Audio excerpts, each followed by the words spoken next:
Hello, everybody, and welcome to Danger on Delmarva. My name is Rhonda Jefferson, and I'll be your host as we explore the dark and winding paths of the Delmarva Peninsula. If you're new here, welcome, and if you're a returning listener, welcome back. Delmarva is a region that's in the mid-Atlantic area of the United States and encompasses all of Delaware, even though some dispute exactly how much of Delaware, Maryland to the east of the Chesapeake Bay Bridge, and Virginia to the north of the Chesapeake Bay Bridge Tunnel. By the time I was done with the research and notes for this episode, I ended up with 32 pages, and that is by far the longest one I've ever written. And I thought last week's was long, but this is definitely taking the cake. So I'm going to kind of shorten the intro to just a few things that I think are most important, but I just don't want to end up with a 3-hour episode. So I'm just going to kind of rush through these. One is, as usual, the links to my sources will all be in the description of the episode. Most of the sources will say they come from the Countryside Transformed, and that's a site where the University of Virginia has archived, digitized different newspapers. So you'll see a name of a newspaper and then via the Countryside Transformed. Even though those articles are also available on newspapers.com, which I do use quite frequently, the one through University of Virginia is free, so I definitely wanted to put those in there. There are a few other sources, though, that did come from different places other than the University of Virginia, but they are the primary source, and it was extremely helpful. Also, there is still difficulty finding the podcast through YouTube Music. There's some difficulty sharing. Also, the link, as when I click the share function, it's not available. And when reaching out to support, they said there's still not that functionality yet to have podcasts that were shared in a certain way, to have that link there where I can just share it and either, copy the link or send it directly to someone. So hopefully all the bugs will be worked out soon. I see a lot of Reddit threads where people are having difficulty. So what I'm going to do is, have all of my contact information in there in the description or, the notes of the podcast. And if you go to my regular YouTube page, there should be options to be able to view the episode via like a static image, one that's the same throughout the whole episode. And it's uploading both at the moment. So if you do see two links, if you're listening through YouTube Music, one is made to be a video and one is made to be a podcast. I hope to streamline that in the future, either that or start actively working more on doing videos that have different scenes to it. I thought about it with this one, but it's going to be quite long, and I didn't want, my first effort to be one that, was that daunting to discourage me. So it'll probably be a shorter episode that I go ahead and try to work on the other videos for. Also, we have hit 6,000 downloads. It's probably a little more than that, but I can't see YouTube Music's numbers for the most recent episode, but I'm very grateful, that we're hitting that milestone. I wasn't really sure if I would be doing this for as long, as I am, just in the fact that I wasn't even sure if I could do it technologically, since I don't really have, much training in audio or anything like that. And while sometimes when things go wrong technologically, it's more than a little frustrating, it's also nice to learn about the history of the region I live in, even though, unfortunately, there are some negative things that impacted the region at different times.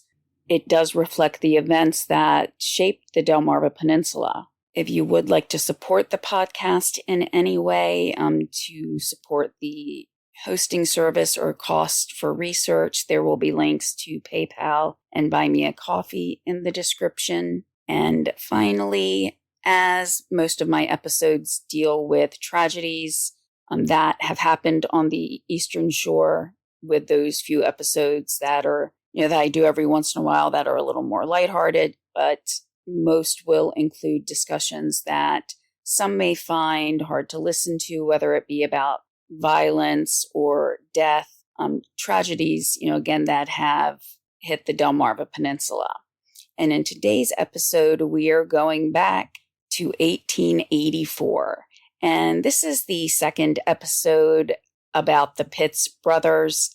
The first episode was about Major Sidney Pitts. And if you haven't listened to that one yet, you can still listen to this one. There will still be some references back to the case, but it's not, 100% that you have to listen to the first one to, listen to the second one and still understand it. But both cases really put me in awe of how quickly things can escalate in certain instances. So you'll hear about that in a few moments. So I'm coming back in to add a couple of things I needed to add. One is I realized I did not mention that I realize that this case will not be an actual duel on Delmarva, but I did like the alliteration of, the duel and Delmarva. Also, as I've continued to record and I had gotten close to around 55 minutes of the recording before editing, I've realized, even though editing shortened it a little bit, I'm still going to need a third episode, so I apologize. I just wanted to come back in and add it to the beginning, since I was trying to do it all in one episode when I first started recording. But I did want to take a little bit of a look at the history of the area, which is Tangier Island.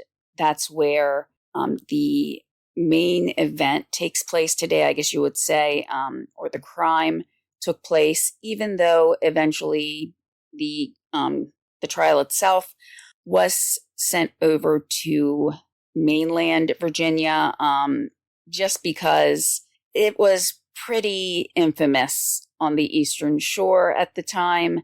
And even though it was widely reported on, even nationally, it was thought that there would be a better trial in another county. I will also talk a little bit more about the patriarch of the family, Edward Parker Pitts, who was a judge. And it's amazing how a revered judge and also their maternal uncle, was a senator for Maryland, Senator Dennis, how you will sometimes hear people say, oh, they came from a good family. What does that really mean? And we can see how differently people turn out, even when they grow up in the same family. So maybe a matter of nature versus nurture, and sometimes one outweighs the other. So first, let's take a look at the location of Tangier Island. Tangier Island has many trails that inhabit the area, including the Captain John Smith Chesapeake National Historic Trail. That is a very long name. The Star-Spangled Banner National Historic Trail, and a lot of other features that allow people to get back to nature, and a place that also has a lot of history to not only the area, but to the nation itself. As of the most recent 2020 census, there were about 436 people who were residents of the island. Unfortunately, though, since 1850, so going back a little less than 175 years, the actual mass of the island has shrunk by 67%. As with so many places on Delmarva, we are at sea level with very little elevation in most areas. So even where I live, we get flooding quite often, even though I'm inland. Just, the topography is, really close to sea level, and that doesn't allow for there to be a lot of rain and not have at least some flooding in some areas. People even joke that sometimes that we have a new swimming pool in the backyard, or there's a new river and they're talking about water running through the roads. And again, I live inland in western Sussex County, so we're not right at the bay, we're not right at the ocean, yet we still get flooded. So imagine an island itself, one that is losing its landmass. And I did find, when searching for my podcast, unsuccessfully on YouTube Music, one that is about the shrinking of Tangier Island or other islands in the area. So if I can find that again, I'll link that in case you're interested. But it is estimated based on the past shrinkage, for lack of a better term, that if things continue as they are, most likely the island will need to be abandoned within the next 50 years. This is per research that was published in 2015 from a report titled Climate Change and the Evolution and Fate of the Tangier Islands of Chesapeake Bay. Now, the island is remote enough so that it's even recognized by linguists as having its own dialect. This is attributed to the fact that it is more difficult to get to the mainland than, say, necessarily other areas. The first information that we know about the history of Tangier Island predates the European settlement in the North American continent. John Smith, who, just for the record, his character, the story, is not the same as the John Smith that you do see in the Disney movie of Pocahontas. Even though technically it's loosely based on him, when I first saw the movie, I was really confused because I was like, this is not what I remember from history class, but they did take creative license. But the island was spotted by John Smith in 1608, and at least at that time that he was on the island, he considered it uninhabited. He named the series of islands the Russell Isles, though what Smith actually meant by this has been disputed as to whether it was just the individual island or if it was the string of islands that were close to Tangier that Smith was referring to, such as Watts Island. So it's considered rather ambiguous. It can also be a little confusing as that while it's called Tangier Island, there are marshes around three distinct land ridges. In what's called the main ridge, that offers most of the town's services, such as restaurants, etc. However, with the increased amounts of flooding, especially when hurricanes or tropical storms hit the area, two of these ridges are almost or expected to be gone soon.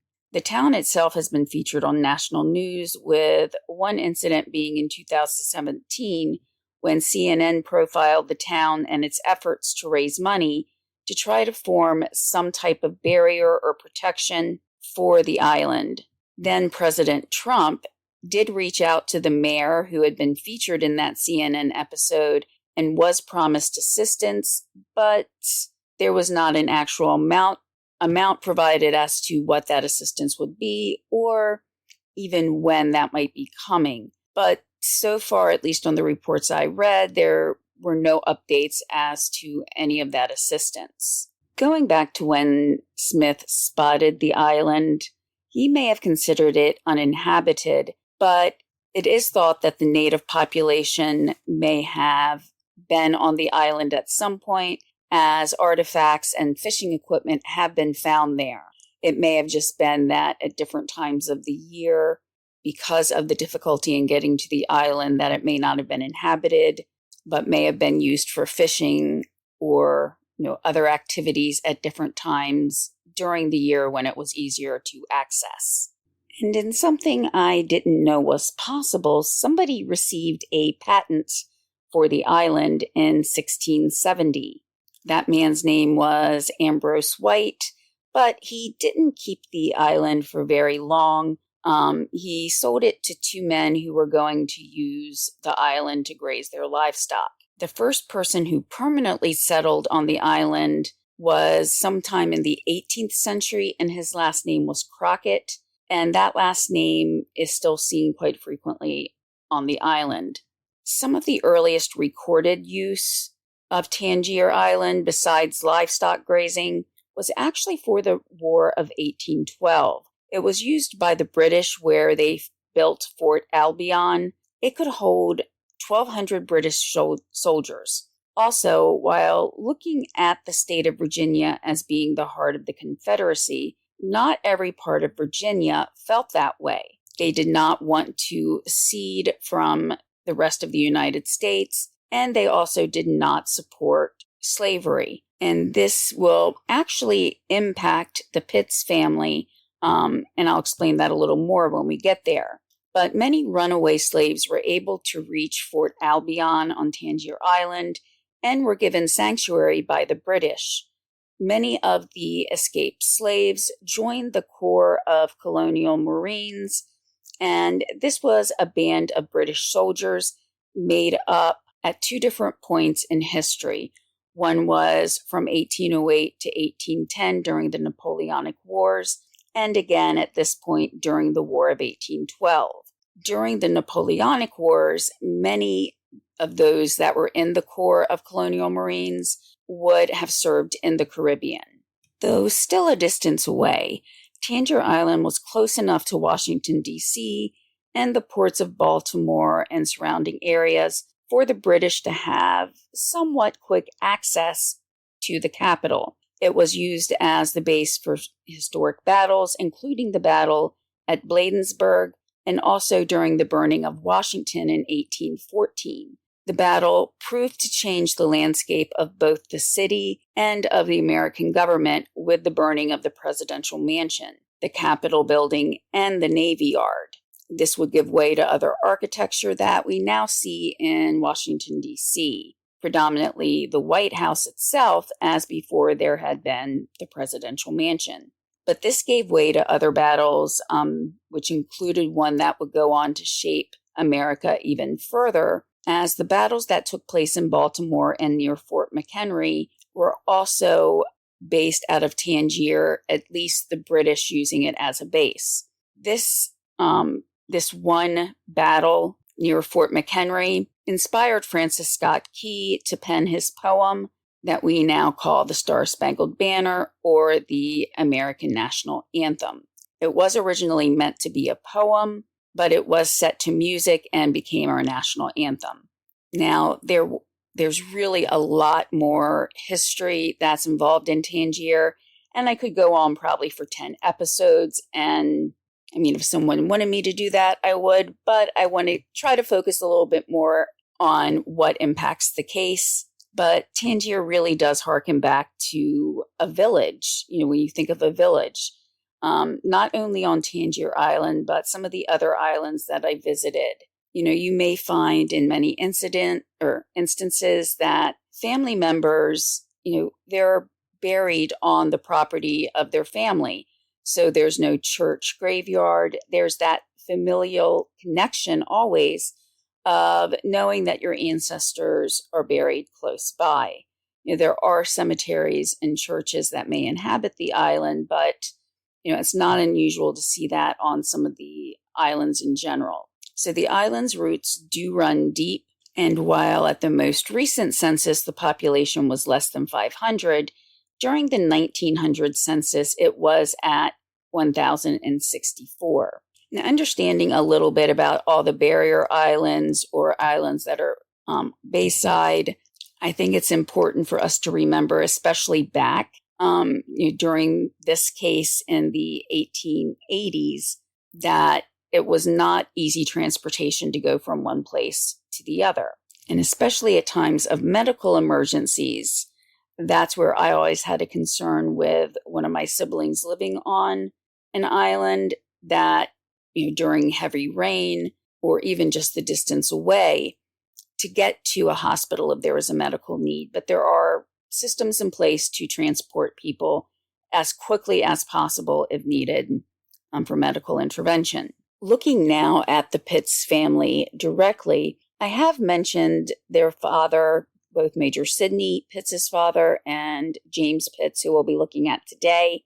He was a judge, and when I first tried to find some more information about him, the first things that came up were short articles or notices in the newspapers that Judge Pitts was under review to be impeached to remove him from office. Now, when I first saw this, I was wondering what he could have done that was so serious that they were looking to impeach him. I'm going to read the notice directly to you, and it gives us an understanding of just how quickly things can change, where even though what I'm going to read in a moment was passed in 1862, 20 years later, in articles about these two incidents, his name is venerated. He's seen as a good man. So again, let's get to what the notice reads. This is how the notice read. Quote, the following order from the Virginia legislature passed February 21st, 1862, whereas E.P. Pitts, judge of the Fifth Circuit of the state of Virginia, has been charged before this House with disloyalty against the state of Virginia and against the Confederate States of America, and adhering to and giving aid and comfort and counsel the enemies of said state and of the Confederate States. And it is proper for the General Assembly to take such charges into consideration, and if sustained by sufficient evidence, to remove said E.P. Pitts from his office aforesaid.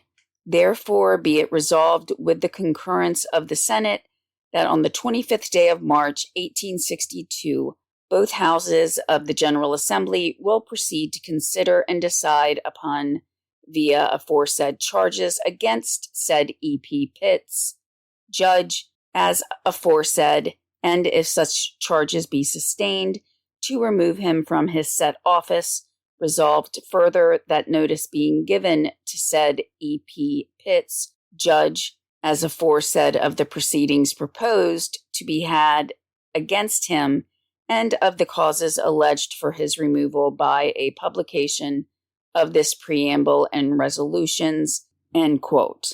So I really couldn't find anything that concluded what happened in the impeachment. However, I did see future references to E.P. Pitts, and Judge was always there with his name, whether, it was used as his title or as a description when given about him. So it sounds like he was able to stay a judge. And also, just as importantly, it shows that he did not hold the allegiance to the Confederate States. And that's why he was being impeached. So with the feeling amongst the island as well, it sounds like E.P. Pitts was going against, the Virginia Assembly in trying to cede from the United States. Even more interestingly, though, I found some letters, and they're very short letters and correspondence, but they've all been archived in many different places, actually, but I used the University of Michigan. And the first letter is dated February 24th, 1864, and it's from a Reverdy E. Johnson. He was writing to someone we all know named Abraham Lincoln. And Mr. Johnson said, quote, I take pleasure in introducing you to Judge E.P. Pitts of Virginia, who desires to see you on official business that he will explain. As a loyal gentleman, he is most deserving of your regard, end quote. This was determined as per an annotation from another letter that referred to Judge Pitts of Northampton County, Virginia, which is on the Eastern Shore. There was a note that in 1861, Pitts had actually taken a vow of loyalty to the South, but this predates his impeachment proceedings that began in 1862. So without having all of the background, it seems to me that he may have taken that vow, hoping to be able to stay in office and be able to effect change. Now, subsequent to the letter by Mr. Johnson to Abraham Lincoln, Lincoln wrote back to a man named Benjamin F. Butler, who was a general, and he wrote, quote, Major General Butler, please see and hear Judge Pitts of Eastern Shore of Virginia. He wishes to do right, but meets some difficulty at a point which it is probable you can obviate, end quote. So even, after he went through the impeachment, at least the process, even though he wasn't removed from office, it doesn't seem and that's, again, my speculation based on not finding anything saying he was removed. But even after going through that, he is still, not loyal to the Confederate States. He is still trying to communicate with the North, with the Union. So now that we know a little bit more about the background of the Pitts family, we're now going to take a look at Dr. James Pitts, which, looking through anything from old newspaper articles and other information, there's sometimes discrepancies in names. I did see a couple places where he was referred to as John Pitts, but most everything that I read said James. So that's what I believe it is. I can't tell you why. In some places it said John, but we're going to go with James Pitts. Now, the news hit the Eastern Shore as well as rest of Virginia, and even in some ways the nation, in a way that I've commonly seen in some newspapers of the time. The article was almost written or had a feel as if it was a letter, like it was coming from a family member who lived in a different part of the state, and they were trying to communicate to you what had happened. In my mind, I almost could picture, a young woman sitting at her desk saying, "You won't believe what happened here recently," and giving the narrative of events. One observation I did make, too, that I made in the last episode is when looking at Dr. James Pitts, he was in his mid-20s, but was a doctor. And just like in the previous episode where the men were attorneys, they graduated at a much younger age than we would today. Now, May 17th, 1884 should have been a day of normal work, travel, and socialization for those who lived and worked on the Delmarva Peninsula. But two professional men were about to clash in a way that could not have been foreseen, except for maybe the Pitts family, because in some ways it is very similar to what had occurred years earlier with Major Sidney Pitts. Dr. Littleton Thomas Walter was said to be about 25 years old. He had graduated from medical school at Maryland University and had already started his own practice. He had not lived on the island prior to practicing medicine, but had in the prior year come to live on the island. So, given that year prior, it meant that at age 24, he already had his medical practice going, where in today's age, they wouldn't have finished medical school yet. However, soon the doctor was to become a patient as he came down with malaria. He then did leave the island for another home that he had to try to fight the illness and recover, as many people did not believe that he would survive. It was only about 3 weeks prior to the events of this day that Dr. Walter had come back from his other home and resumed his residence on Tangier Island. It was during the time that Dr. Walter was away that Dr. James Pitts had graduated medical school and had come to establish a career on Tangier Island. When Dr. Walter did return, Dr. Pitts saw a substantial decrease in the number of patients he saw. During the time while Dr. Walter was away, there really was no other option for doctors except traveling to the mainland, which could mean making an overnight trip and would have been a lot more complicated and a longer process. And also, if you're really sick or not able to really get around, that traveling to another location could become very difficult. Now, many patients preferred going to Dr. Walter, so one can imagine that it made Dr. Pitts feel, just some sort of way about practicing on an island where it was very clear that most patients preferred one doctor to the other. And when I say he felt some sort of way, it's because we don't know exactly what he felt, whether it was anger, defeat, worry, a number of different things he might have been feeling at the time when he realized he was going to be losing those patients. About a week prior to May 17th, Dr. Walter, who had been married for not quite a year, had taken a brief journey to Craddockville, which is also in Accomack County, to go to his wife, and then they both would return to Tangier Island. Now, they left Onancock, Virginia on a Thursday on a steamer heading towards Crisfield, Maryland, and from there they would go to Tangier Island on Friday morning. So again, it's a longer process. They lived in a boarding house on Tangier Island and were making their way there when they saw Dr. Pitts. And when they met, there didn't seem to be any animosity or ill will about anything.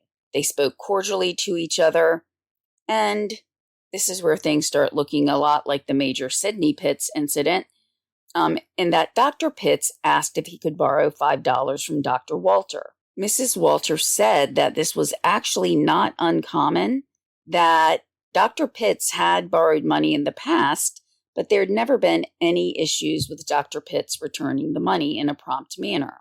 However, one may question whether or not Walters actually knew of what Dr. Pitts might have been using some of this money for, and whether or not Pitts actually wanted to use it for this reason. We don't actually know, but I'll talk about that in a couple of moments as that becomes part of the case. On one day, it seemed that Walters and Pitts' paths were destined to cross. Dr. James Pitts also lived in a boarding home who was owned by a woman just known as the Widow Thomas. There was another woman who lived close by, only about 1,200 feet away from Widow Thomas, and her name was Mary Thomas. So, again, we have a lot of last names that are going to overlap. There's no indication as to whether or not they were actually related, but one would assume they were, given the population of the island and also the proximity in that they were living close to each other, as many families did.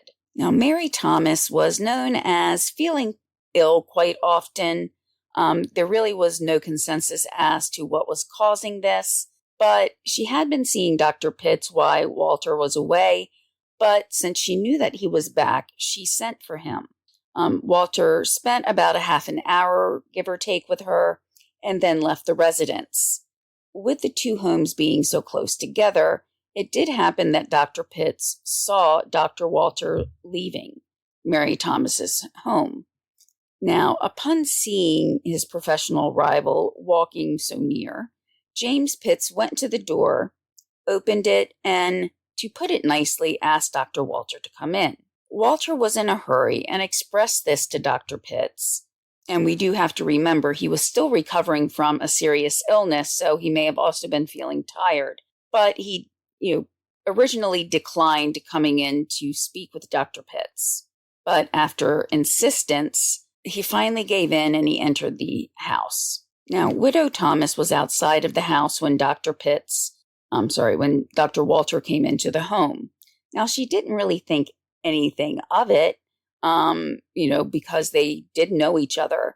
And she didn't think it could have been that long, maybe only 2 minutes, since Dr. Walter entered the home before she heard a shot. And then another, then another. But she was outside, so she couldn't give any commentary as to what had actually happened during those 2 approximate minutes that the men were alone together. Now, somehow Dr. Walter did find a way to get to the door and fell out saying, quote, "I am dying," end quote. Now, this must have been quite the shock to anybody who was out and about, or even in their homes and heard the shots ring out, to see their much beloved doctor falling down and not being able to get back up, to see him lifeless in front of a home where another doctor lived. It was reported that the total amount he could make it was 10 steps after being shot, even though later I did hear 30 as being the total distance that he went after he had been shot. Dr. Pitts, on his part, came out, checked the pulse, and then he started walking off to a store called Crockett and Chambers. It was there that the island's constable, Patrick Connerton, tracked him down and arrested him. So this is how the reports originally read in the newspapers as to what had occurred that day. Those 2 minutes would determine the outcome of the trial, because there was no question of who shot Dr. Walter. Upon investigation, it was found that Dr. Walter did not have any type of weapon on him. Additionally, he still had his gloves on his hands, which would indicate that he probably didn't even get comfortable inside the home before this happened. He hadn't settled into a seat. He hadn't sat down at a table to have a cup of tea or to discuss the business that they were meant to discuss. And even if he did have a weapon such as a pistol, it would have been difficult for him to use it while having his gloves on, though not impossible. Also coming forward shortly after the events, a man named Captain John Parks said that he was able to talk to Dr. Pitts shortly after the event. And based on the description, it sounds like this conversation took place somewhere near the crime scene. But Parks had said that he had shot Dr. Walter. Pitts even said, quote, "A good deal is the matter. Wipe the blood off his face. He is not fit for his wife to see in that condition," end quote. So he was cognizant that it would be troubling, for his loved ones to see him like that, but recognizing too that he was there in the open and that everybody could see what had just happened. Now, this is the same Captain John Parks that would later ferry the body of Dr. Walter along with his young widow and friends to the mainland. The widow Walter could be heard crying even as the boat moved her late husband's remains from one part of the state to another, going across the water where the Chesapeake Bay Bridge Tunnel now allows people to drive across the wide expanse of water. What made this even more difficult for the family after having weathered Dr. Walter going through a severe illness when they didn't think that he was going to make it, he had also recently lost a brother. One of his brothers had passed away. So in a very short period of time, Dr. Walter's family was beset by another tragedy. The autopsy also showed just the ferocity of the attack. Now, one may not see it as fierce as, it was not as violent as we may have seen in the past, but there was no reason for, in my opinion, any of this to have happened. The listed injuries from the post-mortem showed that one musket ball entered the left shoulder and passed diagonally out to the right. Another shot went through his left arm and passed very close to a main artery. The third passed through a portion of his heart, the lower portion, and the last shot was found to have actually been through his back, and that went through the upper part of his heart. So he was actually shot in the back for at least one shot. Now, given the fact that 2 shots had been to the heart, I find it amazing that he was able to walk even 10 feet. So the shots were listed in this order, and I don't know if the doctor would have been trying to list them in the order that they were received, but this is just my thought based on the injuries. I think the first shot was probably the one that went through the bottom portion of the heart. This didn't say that it was at any type of angle, which is why I'm thinking it was more face to face. Also, unfortunately, if someone's trying to kill someone, they would be looking at the place that's most likely to bring about that person's death, so either the heart or the head. But I think he started to then turn. One shot went through the left shoulder. Then in another instant, as he was still turning, his shoulder then became directly into the path of the shot, but more sideways, where it would go through one shoulder and out the other. In some ways, I wonder if it was almost like a magic bullet where it could have exited and then re-entered, but there was no mention of that. And then lastly, I think the last shot came to his back, as obviously at that point he had turned all the way around and was trying to get out of the house. Now, again, this is just my opinion. I'm sure forensic scientists could figure out things in more detail if they had the full autopsy, but that was just my first thought in the description of the bullet going through the left shoulder and exiting the right. So, like I said, it was obvious who shot him. And even though there was an inquest, and it was found that death was caused by, quote, death from pistol shot wounds, end quote. The same man who had arrested Dr. Pitts, Constable Connerton, took Pitts to a Nancock, Virginia, which is in Accomack County on the eastern shore, and Pitts was put into the county jail. He was described as being, quote, perfectly cool and collected, end quote. He even did what seemed like invoices or bills from his jail cell to be sent back to Tangier Island to collect payment. But I guess, to some, this may be a little crass, to say the least. But at the same time, I wonder if he really needed those funds to, fund his defense.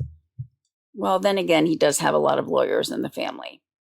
Now, Pitts had given a statement that this was done in self-defense. He said that he needed to talk to Dr. Walter about setting some type of fee schedule. The medical profession is not like it is now with, billing being all about insurance. The doctors themselves would set their fees. Doctors, I'm sure, were able to work around some things if patients weren't able to pay, but they had wanted to talk about setting forth some type of standardized schedule so that it wouldn't seem like they were trying to take each other's clients by charging too little. And that will come up again in a few moments. But somehow this conversation and situation devolved to the point where Dr. Pitts felt it was, according to him, necessary to shoot Dr. Walter in self-defense. What really seemed to kind of spur this situation on was supposedly Dr. Walter called Dr. Pitts a damn liar, and that Dr. Walter struck Dr. Pitts. According to Pitts, it was after he was struck that he shot Dr. Walter. Widow Thomas stood outside as Pitts approached Walter's body and leaned down to take a pulse. According to Widow Thomas, that after she took the pulse, or after Pitts took the pulse, she then said that he told her that, quote, if he had not been dead, that he would have finished Dr. Walter off, end quote. What was going through James Pitts's mind at this point? We probably will never know. Now here, I automatically think, was the $5 the motivation? My mind goes back to Major Sidney Pitts's case with money being borrowed and the subsequent events after that. I won't say too much if you haven't listened to it yet, but was it really the $5? There's also professional jealousy, losing patience, all of those things I've mentioned before. Could those have been really the motivating factor? Because while $5 may have been a lot then, it would not help out in the long term that much.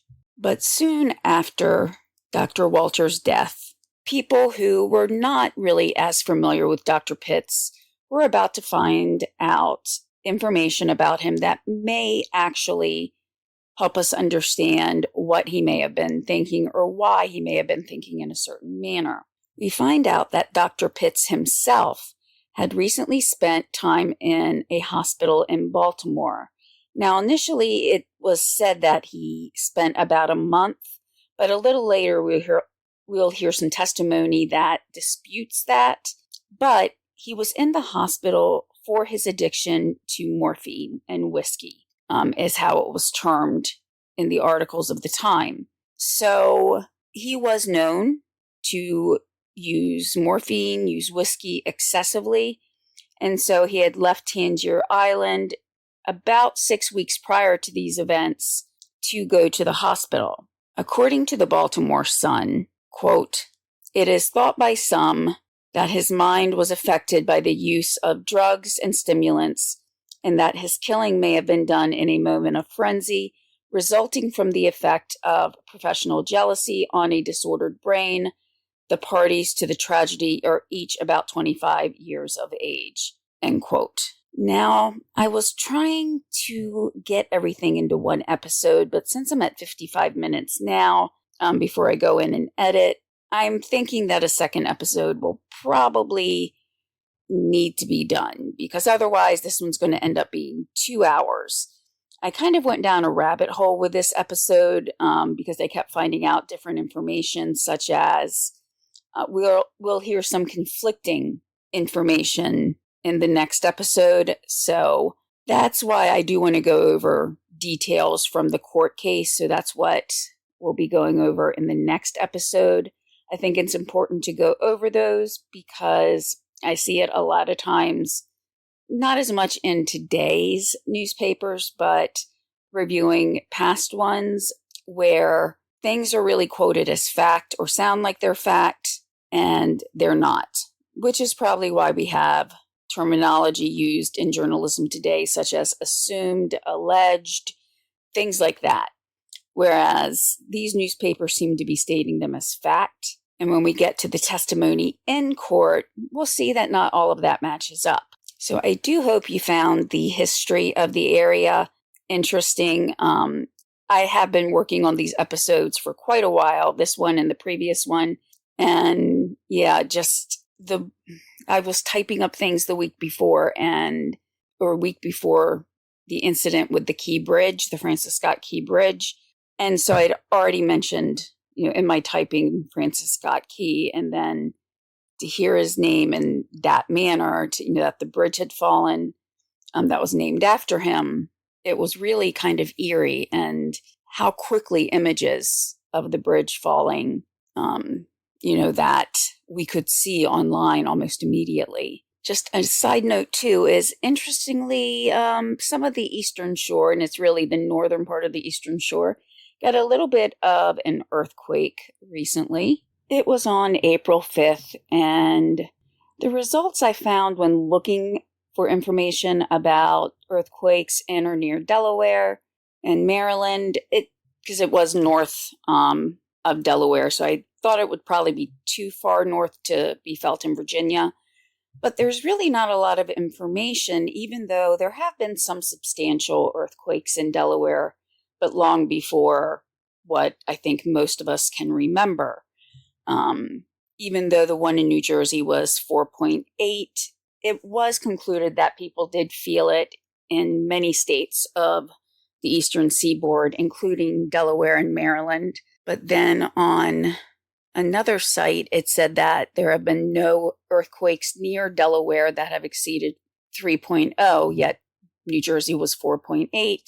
And even though it was in the northern part of New Jersey, I think the fact that it could be felt in Delaware should be included there. But I recall 4 earthquakes, even though I did not feel 3 of them at all, even though supposedly I should have been able to. And then the 4th one I did feel, but I lived maybe about a quarter mile from maybe not even a quarter mile, depending on what part of the track it was, but I lived near a railroad track. And sometimes there would be rumbling with, the trains going by, and I just thought, wow, that was a really heavy train, to be making that much noise and vibration that the house shook. Only a little bit later, when things started floating across Facebook and Twitter, now X, did I realize that it had actually been an earthquake. And according to some of the articles I've read, that's what some people thought it was, like heavy traffic, like machinery being moved, things like that. But, we do get tornadoes sometimes. We get really bad weather. So fortunately, at least in recent memory, there haven't been any severe earthquakes on Delmarva, and hopefully it will remain that way. But I will get the next episode up as quickly as possible. I'll start recording that right now, and make sure the title for the next one shows that it's part 3 of Duels on Delmarva, not, part 2, so that they'll at least be something to differentiate the 2 episodes. But I will talk to everybody again soon.